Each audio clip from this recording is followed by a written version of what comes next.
শাবান মাস এটা আমরা অনেকেই হয়তো জানি, কিন্তু এই মাসে আমাদের যে করণীয় বা আমাদের যে পদক্ষেপ এটা হয়তো অনেকে গুরুত্বের সাথে নেননি। আমাদের রাসূল সাল্লাল্লাহু আলাইহি ওয়াসাল্লাম তিনি এই মাসটাকে এত বেশি গুরুত্ব দিয়েছেন যে আয়েশা রাদিয়াল্লাহু তাআলা আনহা, উম্মে সালামা, আবু হুরায়রা, ওসামা প্রত্যেক সাহাবী থেকে এই মর্মে বর্ণিত হাদিস রয়েছে যে কতটা গুরুত্বপূর্ণ এই শাবান মাস। প্রথমত রাসূলুল্লাহ সাল্লাল্লাহু আলাইহি ওয়াসাল্লাম তিনি আমাদেরকে বলেছেন, আবু হুরায়রা তার বর্ণনাকারী, যে কাল রাসূলুল্লাহ সাল্লাল্লাহু আলাইহি ওয়াসাল্লাম আহসুল হিলালা শাবান আলি রমাদান, তোমরা শাবান মাসের দিন তারিখগুলোকে সূক্ষ্মভাবে গণনা করবে লি রমাদান, কারণ এটা তোমাকে রমজান মাস পাইয়ে দিতে সহায়ক হবে। শাবান মাসের কত তারিখ এটা যদি আমরা মনে রাখতে পারি তাহলে রমজান কবে হবে এটা খুব সহজেই নির্ণয় করা সম্ভব। তো ইমাম তিরমিজি রাহিমাহুল্লাহ তিনি তার সিয়ামের অধ্যায়ে এ হাদিস এনেছেন, যেটা আমি আপনার কাছে ব্যক্ত করেছি। আপনি এটা ইমাম তিরমিজিতে সিয়ামের অধ্যায় 6 নম্বর অধ্যায়ের 687 নম্বর হাদিসে পেয়ে যাবেন, 687। রাসূল বলেছেন আহসুল হিলালা শাবান আলি রমাদান, যে তোমরা রমজান মাসের উদ্দেশ্য এই শাবান মাসের তারিখটাকে খুব সূক্ষ্মভাবে গণনা রাখবে। এই কথাটি আল্লাহ সুবহানাহু ওয়া তাআলা রাসূলুল্লাহ সাল্লাল্লাহু আলাইহি ওয়াসাল্লামের মাধ্যমে আমাদেরকে জানিয়েছেন, আর এই আদেশটি রাসূল সাল্লাল্লাহু আলাইহি ওয়াসাল্লামের পক্ষ থেকে সবার জন্য ছিল। কিন্তু আমাদের সমাজ বহু হাদিসকেই নিজের জীবন থেকে দূরে ঠেলে দিয়েছে, মানে হাদিসের সাথে কোরআনের সাথে তাদের ব্যক্তিদের সম্পর্ককে অনেক দূরের করে ফেলেছে। তারা মনে করে যে এই হাদিসগুলো হচ্ছে হুজুরদের জন্য, মসজিদের ইমামের কাজ, কিন্তু মূলত এটা মসজিদের ইমামের কাজ ছিল না, এটা প্রত্যেকটা মুসলিমের কাজ। চাঁদ দেখা, চাঁদ দেখে দোয়া পড়া, কোন মাস চলতেছে, এই মাসের সাথে আমাদের কি সম্পর্ক, আজকে কি বার, এগুলোর সাথে শুধু হুজুরদের সম্পর্ক নাই, এগুলোর সাথে প্রত্যেকটা মুসলিমের সম্পর্ক হওয়া উচিত ছিল। কিন্তু যদি আপনাদেরকে জিজ্ঞেস করি আজকে কোন মাস, কত তারিখ, আমি নিশ্চিত যেটা আপনি অধিকাংশ মানুষ এটা বলতে পারবেন না। তা আমরা আপনাদেরকে লজ্জা দিতে চাই না, যেহেতু হুজুরদের দায়িত্ব ছিল, তো হুজুর হিসেবে এটা আমাদেরই দায়িত্ব। তা আমরা হয়তো সংরক্ষণ রেখেছি বা গণনা করে রাখি, তবে আপনাকে তালকিন করে দিলাম এটা শুধুমাত্র মসজিদের ইমামের কাজ না, যেহেতু এর সাথে ইবাদতের সম্পর্ক রয়েছে, এজন্য যে নিজেকে মুসলিম মনে করেন তাহলে আপনার জন্য এই সময়গুলোকে গণনা করা, কোন মাস যাচ্ছে, কোন মাস আসতেছে, আজকে কি বার, কালকে কি বার, এই দিনগুলো আমাদেরকে গণনা করে রাখাটা জরুরি ছিল। কেন একটু পরেই বুঝতে পারবেন। তো রাসূলুল্লাহ সাল্লাল্লাহু আলাইহি ওয়াসাল্লাম বলেছেন যে তোমরা শাবান মাসের দিন তারিখগুলোকে গণনা করো। আজকে আমাদের হিসাবে চাঁদের উপরে ভিত্তি করে বলতেছি 10 তারিখের চাঁদ উঠে গেছে, তার মানে 9 দিন অতিবাহিত হয়ে গেছে। আজকে হিসাবে 10 তারিখ, শাবান মাসের 10 তারিখ, তার মানে আর মাত্র 20 দিন পর, 19 কি 20 দিন পরে আমরা রমজান মাস পেয়ে যাব। এই গণনাটা যদি আপনি স্মরণে রাখেন তাহলে রমজান মাস পাওয়াটা যে সহজ হবে, কারণ রমজান মাস হাসিল করার 2টা ওয়ে আছে, 2টা পদ্ধতি। এক, ইমাম বুখারী রাহিমাহুল্লাহ তিনি তার কিতাবে সিয়ামের অধ্যায়ে হাদিস এনেছেন, যেটা আপনি 1909 নম্বরে পেয়ে যাবেন। ওটাও আবু হুরায়রা রাদিয়াল্লাহু তাআলা আনহু বর্ণনা করেছেন যে কাল রাসূলুল্লাহ সাল্লাল্লাহু আলাইহি ওয়াসাল্লাম সুমু লিরুয়াতিহি ওয়া আফতিরু লিরুয়া। এটা আয়েশা রাদিয়াল্লাহু তাআলা আনহা থেকে বর্ণিত, আবু হুরায়রা থেকে আছে, কিন্তু ইমাম বুখারী আয়েশা রাদিয়াল্লাহু তাআলা আনহা থেকে কোট করেছেন যে কাল রাসূলুল্লাহ সাল্লাল্লাহু আলাইহি ওয়াসাল্লাম সুমু লিরুয়াতিহি ওয়া আফতিরু লিরুয়াতিহি ফাইন গুম্মা আলাইকুম ফাআকমিলু ইদ্দাতা শাবান 30। রাসূলুল্লাহ সাল্লাল্লাহু আলাইহি ওয়াসাল্লাম বলেছেন তোমরা চাঁদ দেখে সিয়াম রাখবে, চাঁদ দেখে সিয়াম ভাঙবে। তার মানে আমরা যেহেতু রমজান মাস নির্ণয় করি চাঁদ দেখার উপরে ভিত্তি করে, আবার ঈদের চাঁদ দেখলে আমরা ঘোষণা করে দিই যে কালকে ঈদ, আর সিয়াম হবে না। তাহলে চাঁদ দেখেই এটা করা হয়। কিন্তু রাসূলুল্লাহ সাল্লাল্লাহু আলাইহি ওয়াসাল্লাম বলে দিয়েছেন ফাইন গুব্বা বা গুম্মিয়া, 2টা শব্দ আসছে। যদি চাঁদ তোমাদের কাছ থেকে আড়াল থেকে যায়, অস্পষ্ট থেকে যায়, দেখতে পেলে না, তাহলে রাসূল বলেছেন ফাআকমিলু ইদ্দাতা শাবানা সালাসিন, তাহলে তোমরা শাবান মাসকে 30 দিন গণনা করে পূর্ণ করে নেবে। কারণ আরবি মাস 30 দিনের বেশি হয় না, হয় 29-এ হয় অথবা 30-এ হয়। কথার কথা, যেমন আজকের দিনটি পার হয়েছে, এটা যদি শাবান মাসের 29 তারিখের দিন হতো, তাহলে আজকের সন্ধ্যা আমাদেরকে চাঁদ দেখতে হতো। ধরেন আজকে আমরা চাঁদ দেখতে পাই নাই, তার মানে আগামীকাল শাবান মাসের 30 তারিখ, আর আগামীকাল শাবান মাসের 30 তারিখ পুরো হয়ে গেলে কালকের সন্ধ্যায় আর চাঁদ দেখার কোনো প্রয়োজন নেই। কারণ চাঁদ উঠলেও রমজান, না উঠলেও রমজান। কারণ শাবান মাস 30 পুরো হয়ে গেলে তার পরের দিনই হচ্ছে রমজান, কারণ 30 দিনের বেশি হয় না। এজন্য রাসূল বলেছেন আকমিলু ইদ্দাতা শাবানা সালাসিন, তোমরা 30 দিন পূর্ণ করে নিলেই তার পরের দিন হয়ে যাবে রমজান। তো যাদের এটা জ্ঞান থাকবে যে আজকে শাবান মাসের কয় তারিখ, ইনশাআল্লাহ 29শে শাবান, সে অটোমেটিকলি বুঝতে পারবে যে আজকে আমাকে চাঁদ দেখার দরকার, তখন সে চাঁদ দেখার চেষ্টা করবে। আর এটা শুধুমাত্র চাঁদ দেখার কমিটির কাজ না, যেমনটা বলেছি এটা প্রত্যেকটা মুসলিমের কাজ। আর এই সময় একটি দোয়া রয়েছে যেটা ইবনে মাজাহ এবং ইমাম তিরমিজি রাহিমাহুল্লাহ এবং মুসনাদে আহমদে হাদিসটি রয়েছে, যে রাসূলুল্লাহ সাল্লাল্লাহু আলাইহি ওয়াসাল্লাম যখন চাঁদ দেখতেন তখন তিনি একটি দোয়া করতেন। তিনি বলতেন আল্লাহুম্মা আহিল্লাহু আলাইনা বিল ইয়ুমনি ওয়াল ঈমান ওয়া সালামাতি ওয়াল ইসলাম রব্বি ওয়া রব্বুকাল্লাহ। তিনি বলতেন আল্লাহ এই চাঁদকে আমাদের জন্য, আলাইনা বিল ইয়ুমনি ওয়াল ঈমান, আল্লাহ এটা যেন আমাদের জন্য নিরাপত্তা এবং ইমানের বাহন হয়ে উদিত হয়, ওয়া সালামাতি ওয়াল ইসলাম, এবং সার্বিক নিরাপত্তা, বিপদ আপদ থেকে মুক্ত এবং ইসলামের উপরে টিকে থাকার মতো অবস্থার উপরে ভিত্তি করে যেন এটা হয়। এমন যেন না হয় যে এই চাঁদে যারা ইমান হারিয়ে ফেলবে আমি তাদের অন্তর্ভুক্ত, যারা ইসলাম থেকে সরে যাবে আমি আর আপনি তাদের অন্তর্ভুক্ত যত হয়ে না যায়। কারণ আল্লাহ সুবহানাহু ওয়া তাআলার এই সিস্টেমের মাঝে বহু মানুষ আছে, সকালে একরকম সন্ধ্যায় আর একরকম, এই মাসে মুসলিম আগামী মাসে কাফের, এরকমের বহু কিছু আমরা দেখতে পাচ্ছি। আর এটা পৃথিবীর শেষ প্রান্তে চলে আসছে, এই জন্য মানুষ খুব দ্রুত পরিবর্তন হবে। কেউ ইমান আনবে, কেউ ইমান থেকে সরে যাচ্ছে, মুনাফিক হয়ে যাচ্ছে, নাস্তিক হয়ে যাচ্ছে, এটা অহরহ ঘটতেছে। আর এই ফিতনা খুব ব্যাপক হারে ছেয়ে যাবে, এটাও রাসূলুল্লাহ সাল্লাল্লাহু আলাইহি ওয়াসাল্লাম আমাদেরকে বলেছেন।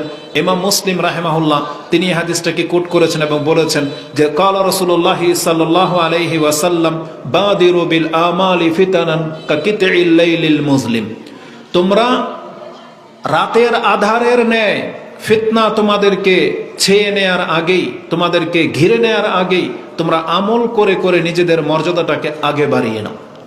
খুব শীঘ্রই এমন সময় আসতে যাচ্ছে যে একজন মুসলিম চাইলেই সে ইবাদত করতে পারবে না, বিভিন্ন ফিতনা এসে জড়িয়ে যাবে। ইয়াবিউ রাজুলুন, বলা হয়েছে ইউসবিহু রাজুলু মুমিনান ওয়া ইউমসি কাফির, আও ইউমসি কাফির ওয়া ইউসবিহ ওয়া ইউমসি মুমিনান ওয়া ইউসবিহ কাফিরা ইয়াবিউ দীনাহু বিআরাদিম মিনাদ দুনিয়া।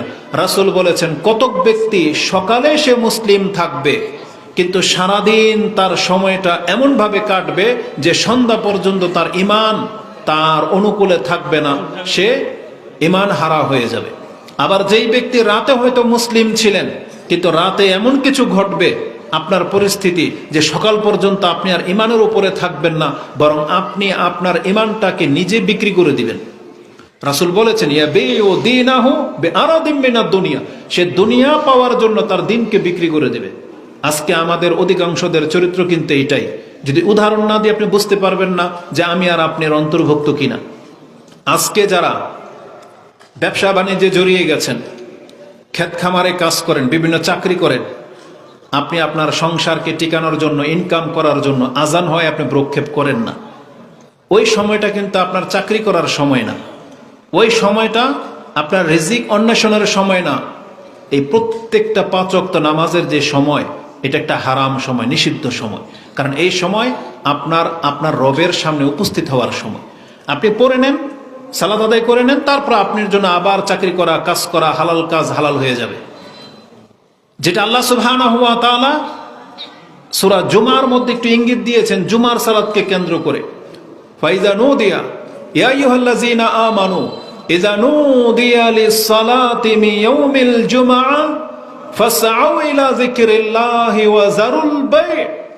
যখন জুমার দিনের তোমাকে ডাকা হয়, তুমি তোমার ব্যবসা বাণিজ্য সবকিছু বন্ধ করে দিয়ে আল্লাহর ডাকে সাড়া দাও। তারপর আল্লাহ সুবহানাহু ওয়া তাআলা তার পরের আয়াতে বলেছেন, ফাইজা কুদিয়াতিস সালাহ ফান্তাশিরু ফিল আরদ ওয়াবতাগু মিন ফাদলিল্লাহ ওয়াযকুরুল্লাহা কাসীরান ইলা আখিরিল আয়াত। আল্লাহ বলেছেন যখন নামাজ শেষ আবার তুমি ছড়িয়ে পড়ো। এটা প্রত্যেকটা 5 ওয়াক্ত নামাজেরই হুকুম, জেনে নেন। নামাজের আজান হয়ে গেলে আপনার ব্যবসা বাণিজ্য বন্ধ করে দিতে হবে, কারণ এটা আল্লাহর পক্ষ থেকে ডাকা হয়। তাহলে যেই ব্যক্তিরা ইসলামের এই বিধানগুলোকে ভ্রুক্ষেপ করলেন না, তার মানে আপনি এমন ব্যক্তি যে আপনার দিনকে বিক্রি করে দিলেন দুনিয়ার জন্য। এর আরো এক্সাম্পল হচ্ছে আমাদের সমাজের কিছু মুসলিম পোলাপান যারা ইউরোপে যায়, ইউরোপে ইনকাম করার জন্য যায়, ইহুদি নাসারাদের দেশে যায়। ও নিজে মুসলিম এটা ও জানে, কিন্তু সেখানে গেলে বিভিন্ন হারাম কাজের সাথে জড়িয়ে যায়। বিভিন্ন হোটেলে, 5 স্টার হোটেলে, বিভিন্ন জায়গায় যেখানে মদ বিক্রি হয়, শুকুরের গোশত বিক্রি হয়, সেখানে সে এই কাজের সাথে জড়িয়ে যায় শুধু এই টাকা ইনকাম করার জন্য। সে ভুলে যায় যে সে মুসলিম। সেখানে গিয়ে দাড়ি ফেলে দেয়, সেখানে গিয়ে তার নাম পরিবর্তন করে ফেলে, ইনশাআল্লাহ মাশাআল্লাহ মুখে কিছুই বলে না, তাদের মতো ভাষা ভাষে, তাদের মতো চুল, তাদের মতো সবকিছু হয়ে যায়। তার মানে যেই ব্যক্তি দুনিয়ার জন্য দিনকে বিক্রি করে দিল। এই রকমের বহু উদাহরণ দেওয়া যাবে যে রাসূলুল্লাহ সাল্লাল্লাহু আলাইহি ওয়াসাল্লাম বলেছেন যে প্রত্যেকটা মুসলিম এরকমের কঠিন পরিস্থিতির উপর দিয়ে যাবে। তাদের মধ্যে অধিকাংশ মানুষ তারা দিনকে বিক্রি করে দিবে দুনিয়ার জন্য। আজকে আমাদের দেশে যেগুলো চলতেছে, যদি এটা আমি জানি অনেকে পছন্দ করবেন না এই বিষয়ে বক্তব্য করলে, রাষ্ট্রীয় যে রাজনীতির যে টার্ম, এগুলো অনেকে বক্তব্য করা পছন্দ করেন না। তবে জেনে নেন, এই রাজনীতির সাথে যারা জড়িয়েছে, বিশেষ করে গণতন্ত্র, সেকুলারিজম, তারা প্রত্যেকে এই হাদিসের আন্ডারে পড়বে যে তারা তার দিনকে বিক্রি করে দিয়েছে দুনিয়ার জন্য, এই গদির জন্য, ক্ষমতার জন্য। মুসলিমকে হত্যা করে, মুসলিমকে পিটায়, ষড়যন্ত্র করে, অথচ এটা শুধুমাত্র দুনিয়াকে টিকায় রাখার জন্য। এটা এই আয়াতের মধ্যে পড়বে। এই হাদিসের মধ্যে ওই প্রত্যেকটা ব্যক্তি শামিল যে তার দিনকে উপেক্ষা করে, অথচ আল্লাহ সুবহানাহু ওয়া তাআলা কত কঠিনভাবে নিষেধ করেছে যে কোনো মুসলিমের গায়ে যেন কেউ আঘাত না করে। সেটা আপনারা জানেন যে রাসূল বলেছেন, সিবাবুল মুসলিমে ফুসুকুন ওয়া কিতালুহু কুফর। একজন মুসলিমকে যদি কেউ গালি দেয় সেটাই হচ্ছে বড় পাপ, কাবিরা গুনাহ। আর মুসলিমের গায়ে আঘাত করলে কুফর বলেছেন রাসূলুল্লাহ সাল্লাল্লাহু আলাইহি ওয়াসাল্লাম। রাসূলুল্লাহ সাল্লাল্লাহু আলাইহি ওয়াসাল্লাম বিদায় হজের ভাষণে বলেছিলেন, আলা, তোমরা সাবধান হয়ে যাও, লা তারজিউ বাদি দুল্লালান আও কুফারান ইয়াদরিবু বাদাকুম রিকাবা বাদ। আমি তোমাদেরকে ইসলামের উপরে রেখে গেলাম, খবরদার সাবধান হয়ে যাও, আমার পরে তোমরা আবার গুমরাহির পথ ধরে নিও না, আবার কুফুরির পথ ধরে নিও না। কিভাবে? একজন মুসলিম আরেকজনের মুসলিমের গর্দানে আঘাত করে। তার মানে একজনকে হত্যা করে দিয়ে তুমি কাফের হয়ে যেও না, এই ভাষা ব্যবহার করা হয়েছে। কিন্তু আজকের প্রেক্ষাপট দেখেন, নেট খুললেই দেখা যায় অমুক জায়গা সংক্রান্ত ব্যাপারে অমুককে মেরে দিয়েছে, গার্মেন্টসের মাল বের করতে গিয়ে ওখানে গিয়ে মারা পড়ে গেছে। এই রাজনৈতিক কন্দলে গিয়ে কত মানুষ মারা পড়তেছে, ছিনতাইয়ের কারণে অনেককে মেরে দিচ্ছে। ওই দিন নেটের মধ্যে দেখলাম পারিবারিক ঝগড়া, নিজের চাচা ভাতিজিকে বল্লম দিয়ে পার দিয়ে টেনে নিচ্ছে। মানে কত যে ঘটনাগুলো ঘটতেছে, অথচ আমরা কিন্তু মুসলিম। আজকে ইসলামের এই শিক্ষা আমাদেরকে এই ধরনের নোংরামি থেকে, এই বর্বরতা থেকে কিন্তু মুক্ত করতে পারতেছে না। কারণ কি? কারণ আমরা ধর্মীয় শিক্ষাটাকে আসলে গ্রহণ করতেছি না, আমরা কোরআন হাদিসটাকে অতটা মূল্যায়ন করতেছি না। কিন্তু এটা কিন্তু চরম পাপ, অত্যন্ত মন্দ। এটা কিয়ামতের একটা আলামত, যে রাসূল বলেছেন কিয়ামতের পূর্বে হত্যা বেড়ে যাবে। কিয়ামতের পূর্বে যেই ঘটনাগুলো ঘটবে এগুলো প্রকাশ্য দেখা যাচ্ছে, একবার স্পষ্ট দেখা যাচ্ছে, এটা আরো বাড়বে।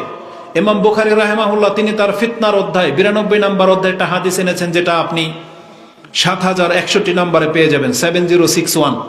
তাতে আবু হুরায়রা রাদিয়াল্লাহু তাআলা আনহু বর্ণনা করেছেন যে কালা রাসূলুল্লাহ সাল্লাল্লাহু আলাইহি ওয়াসাল্লাম ইয়াতাকারাবুজ জামান ওয়া ইয়ানকুসুল আমাল ওয়া ইউলকা শুহা ওয়া তাজহারুল ফিতান ওয়া ইউকসিরুল হারাজ। কিলা ইয়া রাসূলুল্লাহ মাল হারাজ?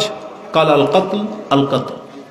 রাসূলুল্লাহ সাল্লাল্লাহু আলাইহি ওয়াসাল্লাম বলেছেন, কিয়ামত যত ঘনিয়ে আসবে তোমরা দেখতে পাবে যে সময় সংকীর্ণ হয়ে যাচ্ছে। এই সকাল হলো এই সন্ধ্যা হয়ে যাচ্ছে, সারাদিন খুব দ্রুত কিভাবে পার হয়ে গেছে আপনি বলতেই পারবেন না যে আজকে জুমার দিন নামাজ পড়ে আসলাম, আজকে শনিবারও পার হয়ে চলে গেল। সময়ের আপনার কোনো বরকত পাবেন না। রাসূল বলেছেন ইয়াতাকারাবুজ জামান, আর ওয়ায়ানকুসুল আমাল, আমল কমে যাবে। আজকে আমাদের মুসলিমদের চিত্র দেখেন, যেখানে সাহাবায়ে কেরামরা এত বেশি নফল ইবাদত করত যে রাসূল তাদেরকে তালকিন করতেন যে না, তোমার চোখের উপরে তোমার হক আছে, তোমার দেহের উপরে তোমার হক আছে, তোমার পরিবারের উপরে তোমার হক আছে। ফাআদ্দা কুল্লা যি হাক্কিন হাক্কাহ, রাসূল বলেছেন প্রত্যেকটা হককে তোমার পুরা করতে হবে। তোমার বিছানার হকও পুরা করতে হবে, তোমার দেহের হকও পুরা করতে হবে, তারপর তুমি আল্লাহর হকও পুরা করবে। তার মানে সাহাবায়ে কেরামরা সারা রাত ভরে কিয়াম করতেন, দিনের বেলায় সিয়াম রাখতেন, স্ত্রীর কোনো প্রয়োজন পড়তো না। তাদেরকে রাসূলুল্লাহ সাল্লাল্লাহু আলাইহি সাল্লাম সতর্ক সাবধান করেছেন যে না, তুমি তোমার দেহের দিকে খেয়াল করো। তার মানে এত বেশি তারা ইবাদত করতেন। আর আমরা কতটা কমে গেছে, যেখানে আমরা আপনাদেরকে নফল সুন্নতের তালকিন করব, সেখানে আজকে অধিকাংশ মুসলিম 5 ওয়াক্ত ফরজ নামাজি ছেড়ে দিয়েছেন। এটা কত বড় বিপর্যয়।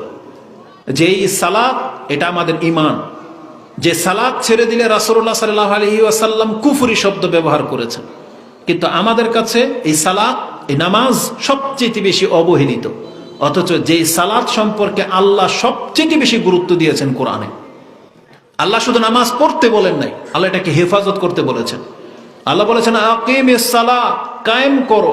আল্লাহ বলেছেন ইয়া আইয়ুহাল্লাযীনা আমানু, হে ঈমানদাররা, তোমরা ঈমানদার। আল্লাহ বলেছেন হাফিজু আলাস সালাওয়াত ওয়াস সালাতিল উস্তা ওয়া কুমু লিল্লাহি কানিতিন, যেটা আপনি সূরা বাকারা 2 নম্বর সূরার 238 নম্বর আয়াতে পেয়ে যাবেন। তাতে আল্লাহ বলেছেন তোমরা 5 ওয়াক্ত সালাতকে হেফাজত করো। হেফাজত, তার মানে এটা এত গুরুত্বপূর্ণ কথা যেটা আমরা ভ্রুক্ষেপ করি না। আমরা নিজেরা যারা নামাজ পড়ি, আমরাও হয়তো ঠিকমতো হেফাজত করতেছি না, কিন্তু আল্লাহ এটাকে হেফাজত করতে বলেছেন। আর আপনারা তো নামাজ ছেড়ে দিয়ে বসে আছেন। এটা মোটেও কাম্য নয়। আপনি জানেন না যে রেজাল্ট কত মারাত্মক হতে পারে। একটা চমৎকার আসার নিয়ে নেন। প্রখ্যাত সাহাবী আব্দুল ইবনে মাসউদ, যার কথা দলিল, যার কথা ওজন আছে, তারা কখনই নিজের পক্ষ থেকে কোনো কথা বলেন না। যতটুকু জ্ঞান তারা কোরআন এবং হাদিস থেকে শিখেছেন, তার মধ্যে একটি উপদেশ তিনি আমাদেরকে করেছেন, যে হাদিস ইমাম মুসলিম কোট করেছেন 1373, এবং ইবনে মাজাতে হাদিসটি 777 রয়েছে। আব্দুল ইবনে মাসউদ রাদিয়াল্লাহু তাআলা আনহু তিনি বলেন মান সাররাহু আইয়ালকাল্লাহা গাদান মুসলিমান ফালিউহাফিজ আলা হাউলাই সালাওয়াতিল খামসা হাইসু ইউনাদা বিহিন্না। আব্দুল ইবনে মাসউদ বলেন, যেই ব্যক্তিটা পছন্দ করো আগামীকাল তোমার সাথে আল্লাহ সুবহানাহু ওয়া তাআলার সাথে তোমার সাক্ষাৎ হোক মুসলিম অবস্থায়, যে তুমি মুসলিম অবস্থায় আল্লাহর সাথে সাক্ষাৎ করবে, এটা যেই ব্যক্তি পছন্দ করো, তার মানে সেই ব্যক্তিকে এই 5 ওয়াক্ত নামাজকে হেফাজত করতেই হবে। শুধু এটা বলেন নাই যে নামাজ পড়লেই চলবে, বলছে ফালিউহাফিজ আলা হাউলাই সালাওয়াতিল খামসা, সেজন্য অবশ্যই এই 5 ওয়াক্ত নামাজের হেফাজত করে। কিভাবে বলছে হাইসু ইউনাদা বিহিন্না, যেখান থেকে তোমাকে ডাকা হয় বা যখন তোমাকে ডাকা হয়। তার মানে আমাদেরকে কোত্থেকে ডাকা হয়? মসজিদ থেকে ডাকা হয়। কখন ডাকা হয়? 5 ওয়াক্ত ডাকা হয়। যখন আমাদের নামাজের ওয়াক্ত হয় তখন ডাকা হয়। সেই সময় যদি কোনো ব্যক্তি ঘরেও নামাজ পড়ে, সেই ব্যক্তি পর্যন্ত নিন্দার মুখপাত্র হয়ে যাবে। কারণ আব্দুল ইবনে মাসউদ তাদের সম্পর্কে বলেছেন, যেই ব্যক্তি আল্লাহর সাথে মুসলিম অবস্থায় সাক্ষাৎ করতে চায়, তাহলে তাকে তার নামাজ মসজিদে জামাতের সাথে পড়তে হবে বলা হয়েছে। কেন? কারণ তিনি বলেছেন ফাইন্নাহুন্না মিন সুনানিল হুদা ওয়া ইন্নাল্লাহা শারা'a লিনাবিয়্যিকুম সাল্লাল্লাহু আলাইহি ওয়াসাল্লাম সুনানাল হুদা। এটা রাসূলের আদর্শ ছিল যে তিনি 5 ওয়াক্ত সালাত মসজিদে পড়তেন। শুধু নামাজ পড়তেন না, রাসূলুল্লাহ সাল্লাল্লাহু আলাইহি ওয়াসাল্লাম নামাজের হেফাজত করতেন। তিনি ওয়াক্ত মোতাবেক প্রথম ওয়াক্ত হলেই তিনি সালাত আদায় করে নিতেন। তারপরে আব্দুল ইবনে মাসউদ বলেছেন, যেই ব্যক্তিরা মসজিদ ছেড়ে দিবে, মান সাল্লা ফি বাইতিহি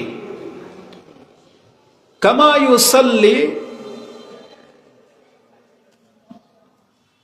যারা আমাদের সময় মুতাখাল্লিফিন, পেছনে পড়ে থাকা ব্যক্তি হতো, মালুমুন নিফাক, যাদের নিফাক মানে কপটতা স্পষ্ট, মানে আমাদের সময়ে যারা স্পষ্ট মুনাফিক ছিল তারা ঘরে সালাত পড়তো। মুনাফিক দেখেন, বলা হয়েছে তারা মুনাফিক, ঘরে নামাজ পড়তো, জামাতে আসতো না। তারপরে তিনি বলেছেন, ওয়াইন তারাকতুম সুন্নাতা নাবিইকুম লাদালালতুম, তোমরা যদি ঘরে নামাজ পড়ে তোমাদের নবীর আদর্শকে ছেড়ে দাও তাহলে নামাজ পড়েও তোমরা গুমরা হইবে। কারণ এটা রাসূলের আদর্শ ছিল না। রাসূলের আদর্শ ছিল জামাতবদ্ধ হয়ে সালাত আদায় করা, ওয়াক্ত মোতাবিক, কায়েমনে, রুকু সেজদা ঠিক করে পড়তেন। এগুলো হচ্ছে নামাজকে হেফাজত করার বিষয়। তাহলে যেই ব্যক্তি নামাজকে হেফাজত করে পড়বে সেই ব্যক্তি আশা করতে পারেন যে আল্লাহর সাথে আপনার মুসলিম অবস্থায় সাক্ষাৎ হবে।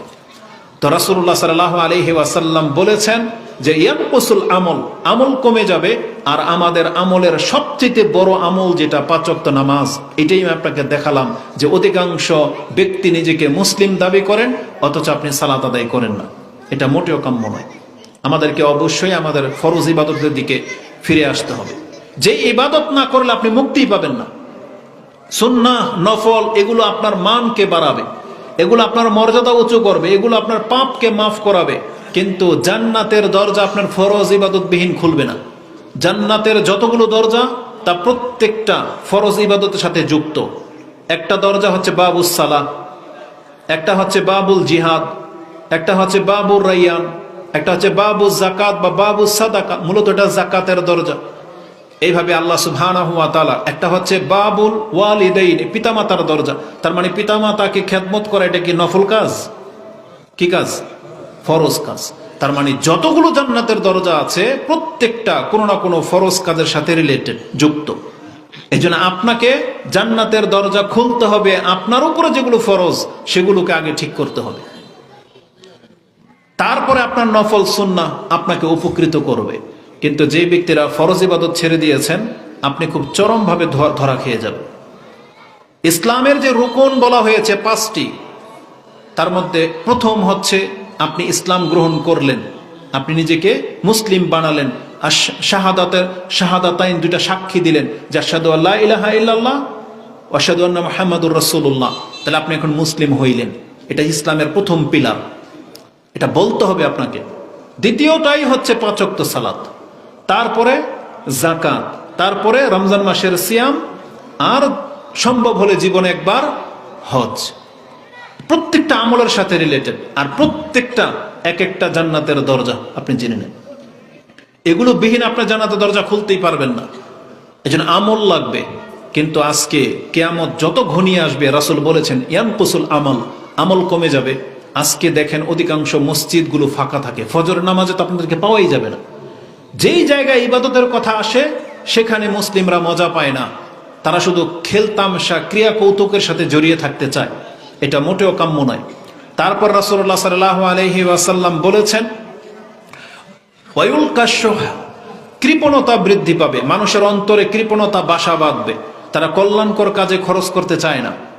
যত রকমের আলফাল কাজ আছে সেগুলোতে তারা ঠিকই খরচ করে, কিন্তু কল্যাণকর কাজে তাদের অন্তর যেন মরে যাচ্ছে, তারা খরচ করতে চায় না। ওয়ায়ুলকাশ শুহ বলা হয়েছে। আর বলা হয়েছে ও তাজহারুল ফিতান, ফিতনা ব্যাপক হয়ে যাবে, আম হয়ে যাবে। ফিতনা মানে হচ্ছে মানুষ তার দিনের উপরে টিকে থাকতে পারবে না, বিভিন্নভাবে সে পাপে জড়িয়ে যাবে, বিভিন্নভাবে তার ঈমান টিকে রাখাটা তার জন্য কষ্টকর হয়ে যাবে। সমাজে এমন বিশৃঙ্খলা ঘটবে যে সে একা মুসলিম মনে হবে, কিন্তু সে মনে হবে যে সে দিন পালন করতে পারতেছে না। বিয়ে শাদীর অনুষ্ঠানে আপনি দেখেন মিউজিক বাজবে, এমনিতেই সারাক্ষণ গানের শব্দ আপনার কান আসবে। আপনি রাস্তা দিয়ে হাঁটেন, সিগারেটের ধোঁয়া আপনার নাকে যাবে, নোংরা জিনিসের গন্ধ আপনি পাবেনই।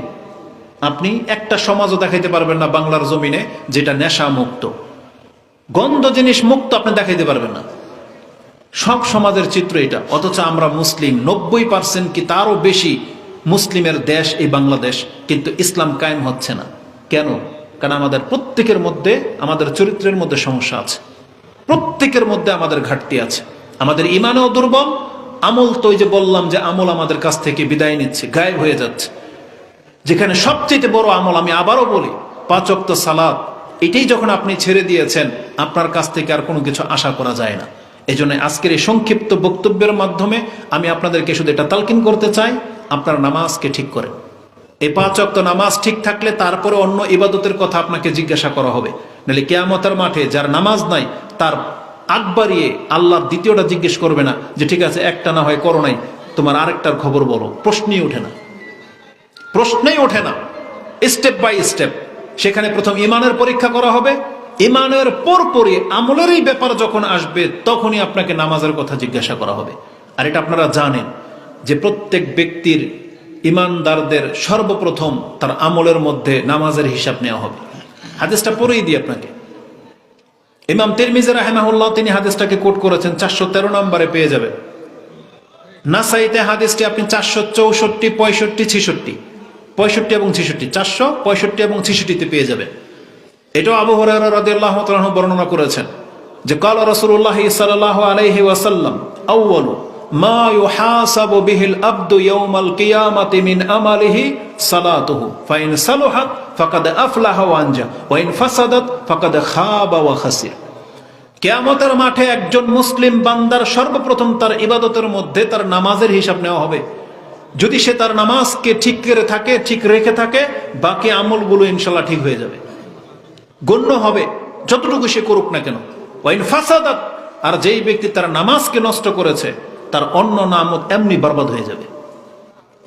ফাকাদ খাবা ওয়া খাসির বলা হয়েছে, সেই ব্যক্তি ক্ষতিগ্রস্ত হবে, লাঞ্ছিত হবে। অতএব আপনি নামাজকে ঠিক করেন। তারপরে যে রমজান মাস আসতে যাচ্ছে, এটা এই জন্যই বলতেছি, রমজান মাসের জন্য আপনাকে 5 ওয়াক্ত নামাজি হওয়াটা অত্যন্ত জরুরি। নাহলে এই সিয়াম আপনার কোনো উপকার করতে পারবে না। আপনি যাকাত দেন, কোনো উপকার হবে না। হজ করবেন, হাজি টাইটেল লাগাবেন, কোনো কাজ হবে না যদি আপনার নামাজি আপনি না হতে পারেন। কিয়ামতের মাঠে ফয়সালা যখন হবে, কিছু মানুষ জাহান্নামে যাবে। জাহান্নামীরা যখন তাদেরকে আত্মীয় স্বজনকে জিজ্ঞেস করবেন যে তোমরা জাহান্নামে কেন, অনেকগুলো কারণ থাকবে। তার মধ্যে প্রথম যে কারণটা সেটা তারা ব্যক্ত করবে, তারা বলবে আমরা নামাজি ছিলাম না। কি বলবে? নামাজি ছিলাম না। আমি এই জন্য বলছি নামাজি হন, হাজি না হয়ে আগে নামাজি হন, সায়েম ব্যক্তি না হয়ে আগে নামাজি হন, তাইলে আপনার কাজ হবে। কারণ আপনাকে কিয়ামতের মাঠে যখন জাহান্নামে যেতে হবে, আপনি প্রথমে এটাই বলবেন যে আমি নামাজি ছিলাম না, যেটা আল্লাহ সুবহানাহু ওয়া তাআলা কোরআনে উল্লেখ করেছেন, যেটা আপনি সম্ভবত সূরা মুদ্দাসসির 74 নম্বর সূরার 40-এর পরে গেলে পেয়ে যাবেন। আল্লাহ সুবহানাহু ওয়া তাআলা জানিয়েছেন যে কেন জাহান্নামে যাবে কিছু মানুষের কাহিনী তোমরা শোনো। জান্নাতীরা জিজ্ঞেস করবে, একই সমাজের মানুষ, চিনে তো সবাইকেই, যদি কোনো কারণে কোনো মুসলিম জাহান্নামে যাবে জিজ্ঞেস করে মা সালাকাকুম ফি সাকার, তুমি এই প্রজ্বলিত আগুনের জাহান্নামে কেন আসলা? তার প্রথম জবাব কালু লাম নাকু মিনাল মুসাল্লিন, আমি নামাজীদের অন্তর্ভুক্ত ছিলাম না। প্রথম কথা, লাম নাকু মিনাল মুসাল্লিন ওয়া লাম নাকু নুতিমুল মিসকিন ওয়া কুননা নাখুদু মাআল খাইদিন, আমরা তো খেলতাম শাকারীদের সাথে, ঠাট্টাকারীদের সাথে ঠাট্টায় লিপ্ত ছিলাম। আজকে যারা 5 ওয়াক্ত নামাজ পড়ে তাদেরকে নিয়ে যারা ওই যে তথাকথিত ব্যক্তিরা যারা খুব বেশি পাওয়ারফুল, পয়সাওয়ালা, গণ্যমান্য ব্যক্তি, তারা ঠাট্টা মস্কারি করে, নামাজের কথা বললে পোলাপানগুলো ব্যঙ্গ করে, খেলতামশাই লিপ্ত, সারাদিন ক্রিকেট খেলা, ফুটবল খেলা, এই জুয়া সেই জুয়া, ফ্রি ফায়ার, পাবজি, মোবাইল নিয়ে সারাক্ষণ পড়ে থাকে। আজান হয়ে যাচ্ছে, কোনো প্রক্ষেপ করে না, দাঁড়ায় দাঁড়ায় ক্যারাম বোর্ড খেলে, লুডো খেলে, ওই কি এর দাবা খেলে। আরে এগুলো এত নোংরা নিকৃষ্ট খেলা, রাসূল বলেছেন যেই ব্যক্তি দাবা আর ক্যারাম বোর্ড খেলে এগুলো, সেজন্য শুকরের গোস্তের মধ্যে হাত ডুবাইল। এই আঙ্গুল দিয়ে তো খেলে এগুলা, এই আঙ্গুলের খেলা যারা খেলে, দাবা হোক, লুডো হোক, ক্যারাম বোর্ড হোক, এগুলো বলা হলো শুকরের রক্তের মধ্যে হাত চুবানো, মানে নাপাক জিনিসের মধ্যে আপনি হাত দিয়ে রাখছেন, এত নোংরা জিনিস এটা। কিন্তু আমাদের মুসলিম যুবক সে তার দায়িত্ব ভুলে গেছে যে এই পৃথিবীতে আমাদেরকে কেন পাঠানো হয়েছে, সে ভুলে গেছে এটা। অথচ আজকে ইসলামের কত অধপতন, মানুষ কোন দল ক্ষমতায় আসবে এটা নিয়ে এত বেশি, এই দল এই দল সেই পারাপারি লেগে গেছে, কিন্তু একবারও মাথায় আসে না যে আমরা মুসলিম হিসেবে আচ্ছা দেশটাকে ইসলামীকরণ করে ফেলি, এই প্রস্তাব আসে না। যুবকরা এটা প্ল্যানিং করে না, এটা বলে না যে আমরা এটাকে ইসলামীকরণ করে ফেলি, এটা করে না। আপনি জেনে নেন যতক্ষণ পর্যন্ত আপনার বিচারের মধ্যে ইসলাম না আসবে আপনি ততদিন পর্যন্ত লাঞ্ছিত থেকে উঠতে পারবেন না। জেনে নেন যেই দলে ক্ষমতায় আসুক আপনি লাঞ্ছিত হবেনি, কারণ সব এপিটার ওপিট, সবই এক ক্যাটাগরি। কিন্তু একমাত্র যারা চায় যে আল্লাহর বিধান কায়েম হোক তারাই কেবল হক পথে আছে, তারা পারুক আর না পারুক, কিন্তু আপনাকে সেই ইসলামিক থিওরি নিয়ে বাঁচতে হবে অ্যাজ এ মুসলিম হিসেবে। অবশ্যই আপনাদেরকে ওই দিকেই ধাবিত হতে হবে যেটা মুহাম্মদুর রাসূলুল্লাহ সাল্লাল্লাহু আলাইহি ওয়াসাল্লাম মদিনায় করে দেখিয়েছিলেন। কিন্তু এই সমস্ত নোংরা গণতন্ত্রের সাথে মিশে গেলে এটা কোনোদিনই হবে না, ওটা আমাদের দাওয়াত না। কিন্তু আপনাকে কোরআন হাদিস শিখে ইসলাম পালন করে সেটা প্রমাণ করে দেখাইতে হবে যে আমরা এই নোংরা রাজনীতির সাথে নাই।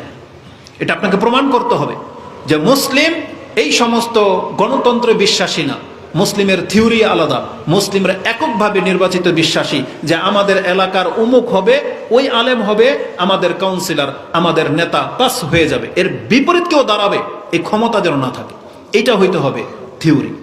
কিন্তু আমাদের সমাজের পোলাপান শুধুমাত্র খেলতামশা আর ওই যে বাইক নিয়ে গার্লফ্রেন্ডকে নিয়ে দাবড়িয়ে বেড়াবে, এটাকে সে তার প্রকৃত লাইফ হিসেবে বেছে নিয়েছেন। এটা মোটেও কাম্য নয়। এই জীবন জীবন না, এই সংক্ষিপ্ত জীবন, কিয়ামত খুব শীঘ্রই খুব নিকটে চলে আসছে, যেটা আপনি হয়তো রিয়ালাইজ করতে পারতেছেন না। আপনাকে পুরো পৃথিবীর চিত্র দেখে বুঝতে হবে যে আমাদের হায়াত কিন্তু বেশি বাকি নাই।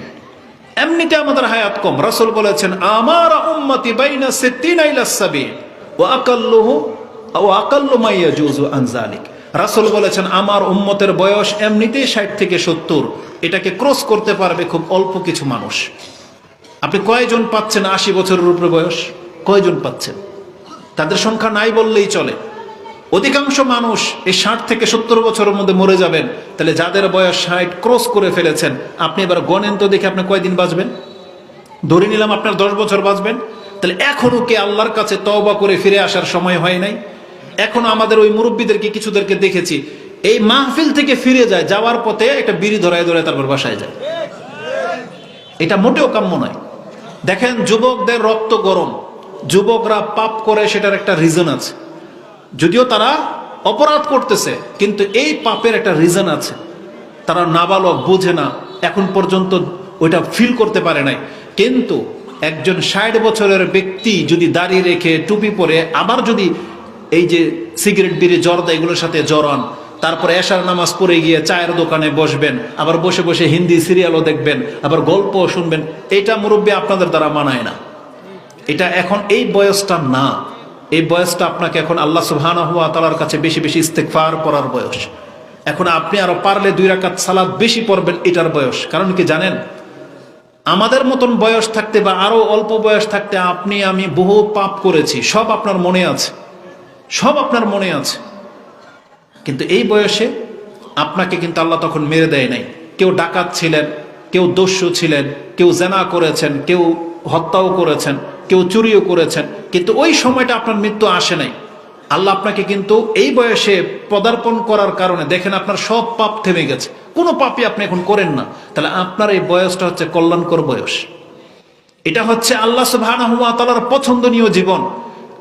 রাসূলুল্লাহ সাল্লাল্লাহু আলাইহি ওয়াসাল্লাম থেকে ইমাম তিরমিজি একটা হাদিস কোট করেছেন যে আল্লাহ যার কল্যাণ চায় তাকে দিয়ে আল্লাহ কাজ করিয়ে নেয়। ইস্তামিলুহু কালা ইয়া রাসূলুল্লাহ কাইফা ইস্তামিলুহু ইয়া রাসূলুল্লাহ, কিভাবে আল্লাহ কর্ম করিয়ে নেয়? তখন রাসূলুল্লাহ সাল্লাল্লাহু আলাইহি সাল্লাম বলেছেন আল্লাহ যার কল্যাণ চায় তার শেষ বয়সে মরার আগে তাকে দিয়ে ভালো কাজ করিয়ে নেন। তার মানে আমাদের মুরব্বী যারা আছেন অবশ্যই যুবক বয়সে হয়তো পাপ করে ফেলেছেন কিন্তু মরেন নেই আপনি, কিন্তু এই বৃদ্ধ বয়সে আলহামদুলিল্লাহ আপনি দাড়ি রেখেছেন, নেশা ছেড়ে দিয়েছেন, টুপি পরেন, 5 ওয়াক্ত নামাজও আপনাকে দেখা যায়। তাহলে বাকি যে ত্রুটিগুলো আছে এটা থামিয়ে দিলেই আপনার এই বয়সটা হচ্ছে উত্তম বয়স। কারণ ইসলামের নীতি হলো আল্লাহ কোনো ব্যক্তির যেই সময় তার মৃত্যু ঘটবে সেই সময় যদি সে ভালো থাকে তার অতীতের কোনো পাপ আল্লাহ জিজ্ঞেসই করবেন না। এটা হচ্ছে নীতি। যদিও বলা হয়েছে কোরআনে যে পাপ আর নেকি ওজন করা হবে, এটা আপন জায়গায় হবে, কিন্তু রেজাল্ট হবে যেই দিন আপনি মরে গেছেন সেই দিন আপনি কি ছিলেন, সেই দিন আপনি নামাজি ছিলেন, সেই দিন আপনি হারামখোর ছিলেন, সেই দিন আপনি তাওহীদবাদী ছিলেন না মুশরিক ছিলেন, ওইটার উপরে বিচার করা হবে। কারণ ইমাম মুসলিম সেই হাদিস কোট করেছেন যে কালা রাসূলুল্লাহ সাল্লাল্লাহু আলাইহি ওয়াসাল্লাম ইউবআসু কুল্লু আবদিন আলা মা মাতা আলাই, একজন ব্যক্তিকে কিয়ামতের মাঠে ওই অবস্থায় উঠানো হবে যেই অবস্থায় তার মৃত্যু হয়েছে। তার মানে আপনি মৃত্যুর আগের দিন হয়তো কাফের ছিলেন, কোনো হিন্দু, কোনো খ্রিস্টান ধরেন, জীবদ্দশায় যুবক বয়সে সেই হিন্দু কাফের ছিল কিন্তু ইসলাম গ্রহণ করে নিল, ওই দিন যদি মরে যায় ইসলাম গ্রহণ করে নেওয়ার পরে যদি মরে যায়, বলেন তার হুকুম কি? সে 60 বছর হিন্দু ছিল, তাই বলে কি আল্লাহ তাকে জাহান্নামে জ্বালাবে? নাকি যেই দিন ইসলাম গ্রহণ করে মরে গেছে এটাই তার নাজাতের জন্য যথেষ্ট? এটাই তার নাজাতের জন্য যথেষ্ট। এটাই হচ্ছে ইসলাম। তাহলে একটা কাফের যদি আজকে ইসলাম গ্রহণ করার কারণে তাকে যদি আল্লাহ মানে জান্নাত দিয়ে দেয়, তাহলে আপনি এটা সুসংবাদ গ্রহণ করেন, আপনি আর আমি ভুল পথে ছিলাম। কিন্তু যেই দিন আমাদের মৃত্যু হয়েছে, সেটা মৃত্যুটা যদি নামাজের পরে হয়, সেই মৃত্যুটা যদি হালাল খাওয়ার পরে হয়, সেই মৃত্যুটা যদি আল্লাহর তাসবিহ পাঠ করা অবস্থায় হয়, এটাই হচ্ছে আপনার পরিচয়। কিয়ামতের মাঠে আপনাকে এইভাবে উঠানো হবে, ফেরেশতা বলবে এই বান্দার আত্মা গ্রহণ করা হয়েছে, সে মুসলিম ছিল, পরকালে বিশ্বাসী ছিল, তাকে আমি তাসবিহ অবস্থায় পেয়েছি। এটাই হবে তার বিচার। কারণ ইমাম বুখারী রাহিমাহুল্লাহ তিনি তার কদরের অধ্যায়, তাকদীরের অধ্যায়, যেটা 82 নম্বর অধ্যায় পেয়ে যাবেন, তাতে একটা চমৎকার হাদিস উল্লেখ করা হয়েছে। রাসূল বলেছেন, ইন্নাল আবদা লা ইয়ামালু আমালা আহলিন নার ও ইন্নাহু মিন আহলিল জান্নাহ। কতক ব্যক্তিরা আছে সে পাপের উপরেই ছিল, কিন্তু তার সৌভাগ্য যে লোকটা জান্নাতি। বলছে কিভাবে? বলছে ইন্নামাল আমালু বিল খাওয়াতিম। কারণ আমল ওটাই গণ্য হবে আল্লাহর কাছে যেটা তার সর্বশেষ তার কাছ থেকে পাওয়া গেছে।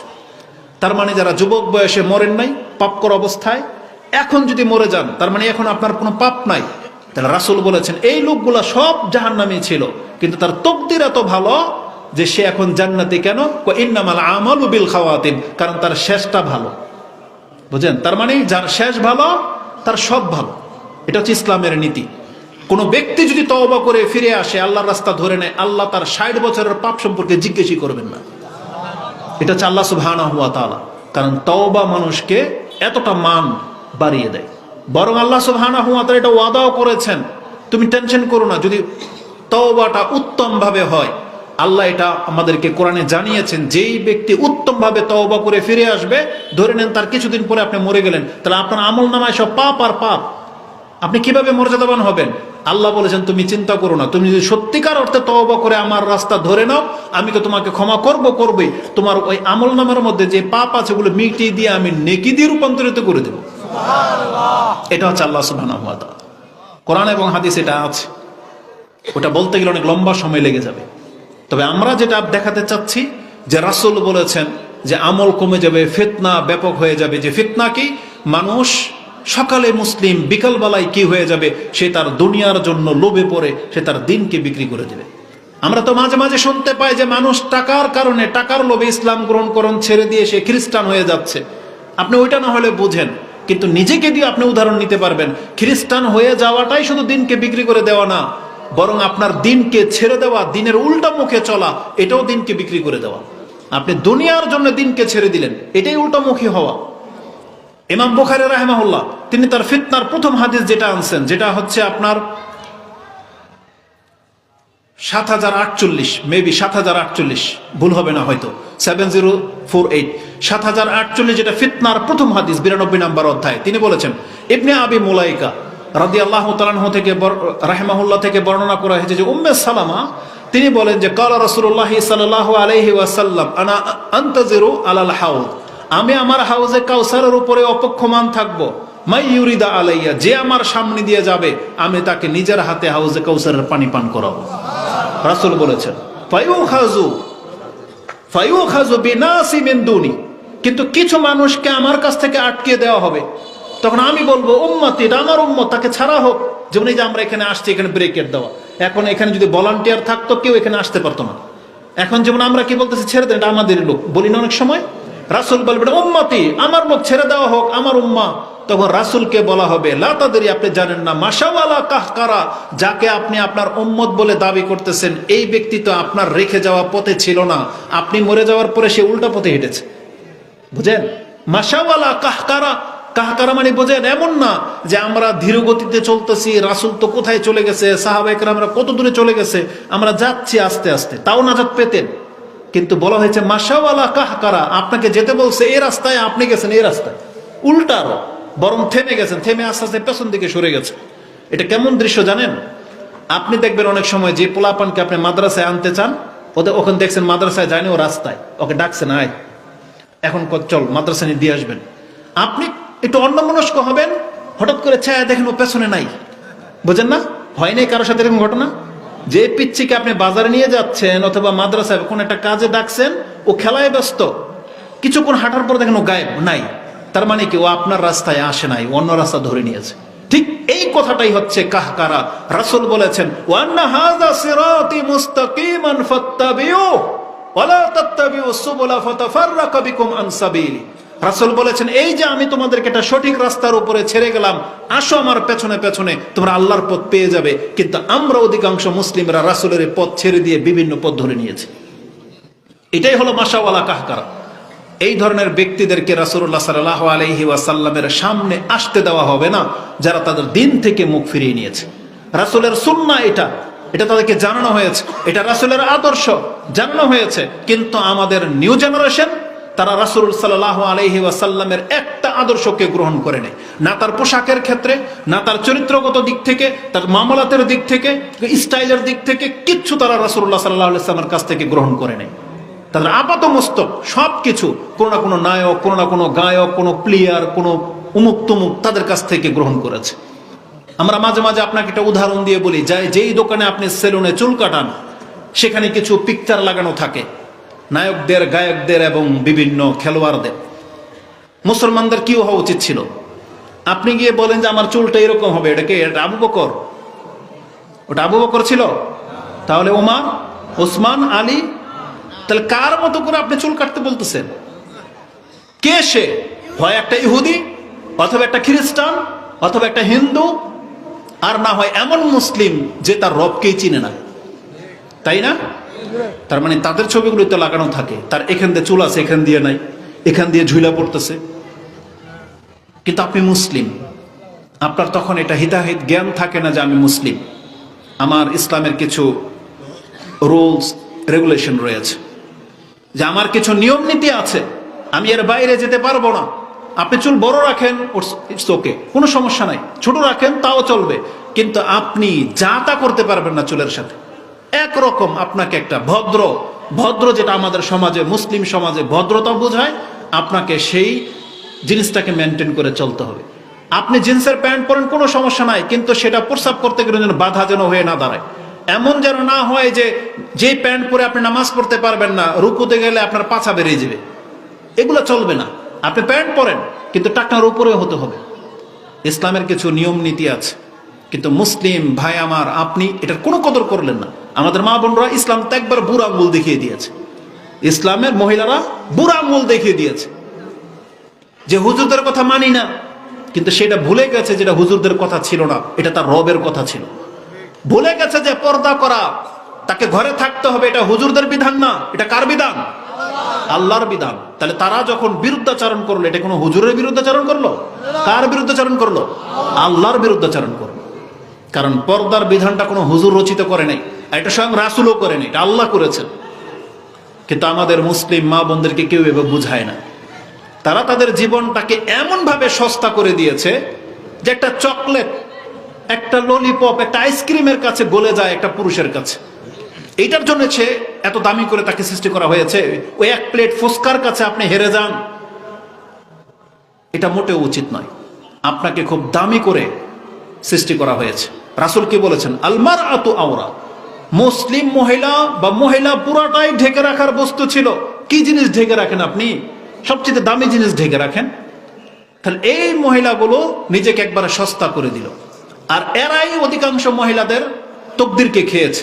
আপনি জানেন যে সমস্ত সুন্দর মহিলারা ওপেন তাদের পুরো ফিটনেসটাকে প্রকাশ করে দিয়ে চলে, যার ফলে সবাই দেখে নেওয়ার পর নিজের বউ ভাল লাগে না, বুঝেন না, তখন এদের দিকে ঝুঁকে যায়। অথচ এই মহিলাগুলাই হাজারো মহিলার তকদিরকে নষ্ট করেছে। যারা সবাই যদি পর্দা করত, তাহলে ওই যে যার ওয়াইফ আছে সেটা নিয়ে এসে সন্তুষ্ট থাকতো, মনে করতো সব তো এমনই। কিন্তু যখন দেখে রাস্তা দিয়ে গেলে এটা তো ভিন্ন, তখন তার মেজাজ আর ঠিক থাকে না, বুঝেন, তখন আর মেজাজ ঠিক থাকে না। তাহলে আমাদের এই মহিলারাই মহিলাদের তকদিরটাকে খেয়েছে, এটা মোটেও কাম্য নয়। তালাকুল্লি হাল, রাসূল বলেছেন যে ফিতনা ছেয়ে যাবে, আর এই ফিতনার মানে হলো যে মানুষ তার দিন থেকে মুখ ফিরিয়ে নেবে। কিন্তু রাসূল বলেছিলেন বাদিরু বিল আমালি ফিতানান, তোমরা এই ফিতনায় পতিত হওয়ার আগেই আমল করে নিজেকে আগে বাড়িয়ে নাও। তাহলে ইবাদতের সাথে যেহেতু আমাদের সম্পর্ক, এই জন্য প্রত্যেকটা মুসলিমকে জানতে হবে আজকে কি বার। এটা কোন মাস, কতদিন বাকি আছে, এটা আমাদেরকে জানতে হবে।